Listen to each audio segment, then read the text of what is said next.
So, hello and welcome to Elets AI Dialogue, a unique series which offers an opportunity for industry leaders, policymakers, and thought leaders to engage in a series of focused discussions on critical issues and opportunities shaping India's AI landscape. And today we're delighted to welcome Trideeb Roy, Managing Director, Public Sector, Cisco, as part of this dialogue series. Welcome, sir. Thank you so much for joining us. My pleasure, Garima. Thank you so much. So, sir, to begin with, if I can ask you, we all are aware that Cisco has a very strong presence, in various AI domains. So, how would you strategically position Cisco's AI solutions to address the specific needs of the public sector in India?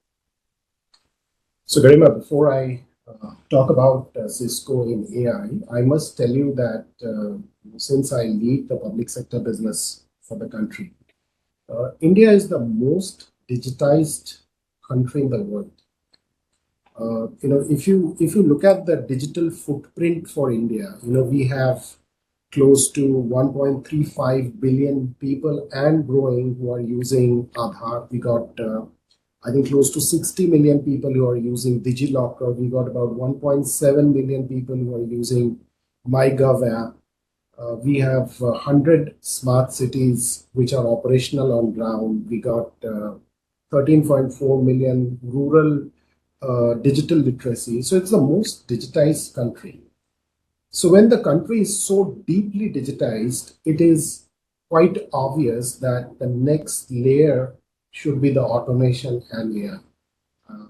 And that's the reason why government has also announced this, the AI mission, which is almost $1.2 billion AI mission. And Cisco is in every layer of the government solution in terms of AI. Our AI product portfolio is also sort of evolving, from our data center to security to collab. So every layer we have AI embedded into our solution, whether it is law enforcement, whether it is connected judiciary, or even it is basic connectivity. Cisco's AI footprint is in all our technologies as of today. As we go deeper into the digitization and capacity building, we will see more and more automation taking place in government. Right, sir. So you have actually, given me a kind of an insight into, how AI is already being used to improve efficiency in service delivery in the public sector. So, coming back to the question, how would you strategically position Cisco's AI solutions to address the specific needs of the public sector? Yeah. So what we are seeing so far, uptake of AI mostly happening in surveillance, law enforcement, where we are inserting our automation in the public sector domain. We are also seeing this in the public cloud within public sector, where there is an automation required, where the connectivity between the compute and the storage and the network is AI driven. So the AI is in all formats, in public sector, whether it is the public cloud within public sector, which is the sovereign cloud with government calls, whether it is law enforcement, we have our AI, it is mostly around security, it is around data center. So in all the domains and all the technologies that I spoke about, which goes mostly into the government and public sector portfolio. It's interesting you just mentioned that, security, because I was actually about to ask you, that what are the various ways in which AI is being used to enhance cybersecurity within the public sector, particularly safeguarding critical infrastructure and sensitive data? Yeah, I think security is probably one of the fastest growing business within public sector for us, other than the connectivity, because Cisco is all about, connecting the unconnected. But within security, I think our AI assist is the most prominent among all our portfolio, where you can have automation, large language model built into our security portfolio, whether it is on the cloud or on the edge, both. We have this AI assist which is built in.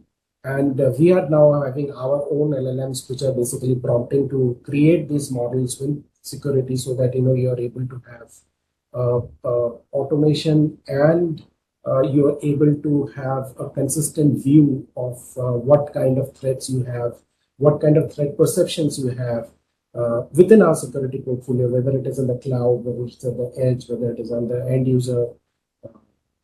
We have built in our models into our cybersecurity portfolio, and most importantly, into our firewalls. The new firewalls that we have launched are all AI enabled with our AI assist. Also, sir, AI is such an evolving and dynamic field as of now, and with the innovations happening across, sectors.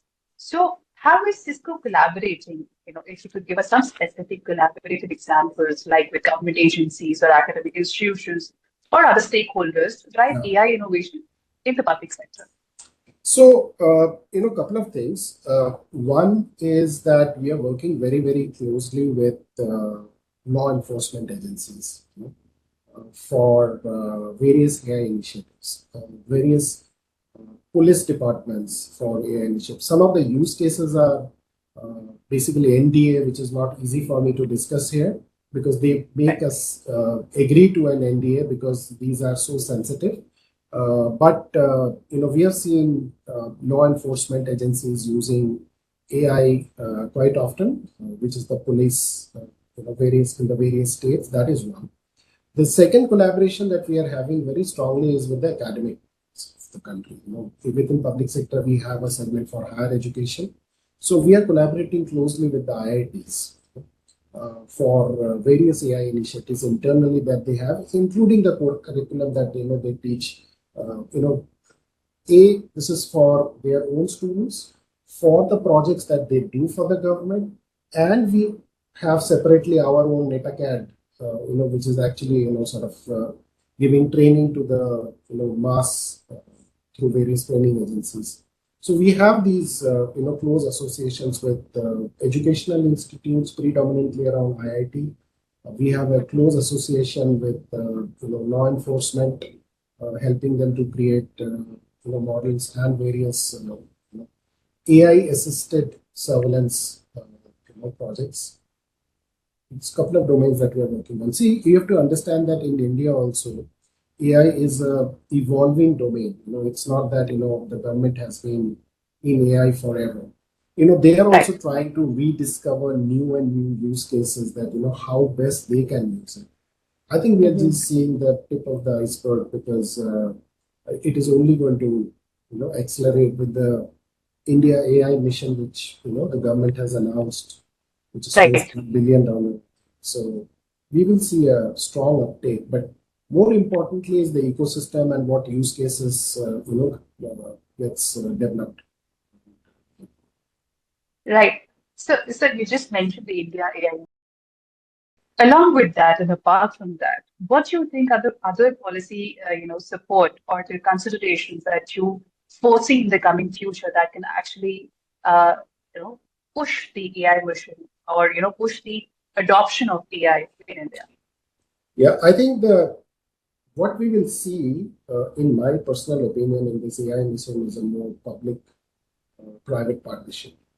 I think what the government is looking at is to create this platform where startups and the ecosystem developers can come and start working on and start developing their models which can be used for various use cases. So it's predominantly, in my opinion, a platform play, a platform which can be given to various other users who would come and start developing models and applications which is going to help them. It could be for anything. It could be for agriculture. It could be for land record. It could be for any of the domains that government sees it has value in, and maybe even for the private sector. So that's the genesis of the AI mission, is to sort of get India up to the speed. Right, sir. In terms of Cisco's approach to ethical considerations in AI deployment for public sector applications. So if you could let us know some of the frameworks or guidelines that you follow to ensure responsible AI usage. Extremely important. I don't think we have evolved as a country to get to a state where there is a responsible AI. But within Cisco, it is we just got a communication from our president that how we should follow internally to use AI responsibly. Not to put private data. And this is not only important for us. I think it's important for everyone, including government and private citizen. Just the way it is important for cybersecurity, not to put your private data into public AI tools, not to ask questions which are private in nature in a public tools. Right. I think these are some of the stuff which is extremely important. Because not only from AI perspective, even from security perspective, because that leads to a breach. What you ask, what you say, what you put. So I think internally and externally, I think that level of education has to go up. People need to understand, whether in government or in private sector, that this tool has its limitation and the tool has its boundaries when you start using them. Limitations in terms of boundaries. Actually, it doesn't have limitation. You have to put some limitations around these tools when you start using them. So I think it can only come through extensive education campaign. When you interact with users, people, customers, that how AI should be used and how it should not be used. Luckily for us, most of our tools are embedded into the system. So we are more of a systems organization than a pure play, LLM organization. So we don't have LLM tool to go and offer and we start using. We use tools within our products. So that makes it more restrictive in nature for the users to do, because then it's limited to the product portfolio that you're using. And if you're using security and your AI assistant, you'll be only asking questions about this particular product in terms of implementation, a patch or some upgrades, updates, or you want to set certain times when the update should happen, in the midnight when the enterprise is shut in a shutdown mode, etc.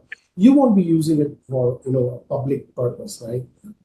So from that perspective, most of our products have restrictive features because it is limited to the technology that we are using. Except one, which is on the data center side, which is our data center portfolio, which allows people to build more. But they are the individual who are doing it. They need to be more responsible. They need to have those guidelines and frameworks which government has to define. I think government is doing that. It's sooner or later. I think we will see it. Right. And in terms of, say, your vision for the future of AI in the public sector, and how do you see Cisco's role evolving in this space, probably say in the next decade?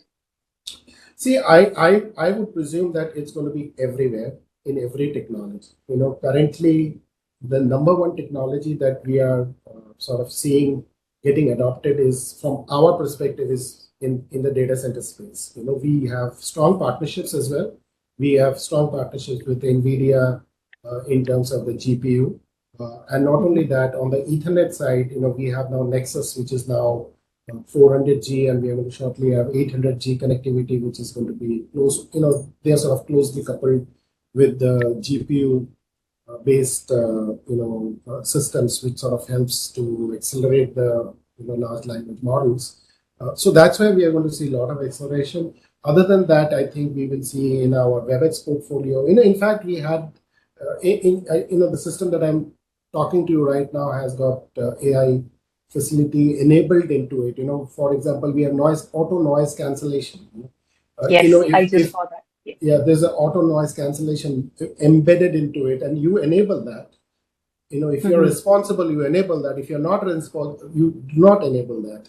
You can enable and disable. So I have enabled it, so you won't be able to hear any sound other than me speaking. If there is some minor sound going on here or some music, etc. So it's embedded into our collaboration portfolio in our WebEx and our security portfolio, as I said, on AI Assist. Automation in our connectivity, the government is doing. For government, I think the biggest challenge is the connectivity, connect the unconnected, connecting the villages and, remote location. That's a big project which is going on. I think we will see a lot of automation in terms of provisioning, in terms of, auto provisioning of services without people going there. Right. In government, I think that's where we will see our adoption coming. Right, sir. And In terms of, within the country, which are the states you see, probably leading the race in terms of AI deployment, adoption? I think that's a hard one to say because it's just starting. It's just starting, just evolving. We are seeing segments coming up. I said law enforcement, education. Right. There are segments which are popping up, but I can't say that one state over another at this stage. We are as a country, we are evolving. It will take a while, but we'll get there. The vision that we have as a country, as public sector government, we'll get there in terms of various use cases getting adopted. I think agriculture, I think road and transport, we will see a lot Right. of adoption. The intelligent traffic management system, uh, Mhm. those kind of stuff we will see sort of coming very strongly. Great, sir. Great. It was great having you with us. Thank you for sharing your insights. And we look forward to, connecting with you once again. Thank you so much for joining the series. My Thank pleasure, you so much. Garima. Thank you so much. My pleasure. Thank you.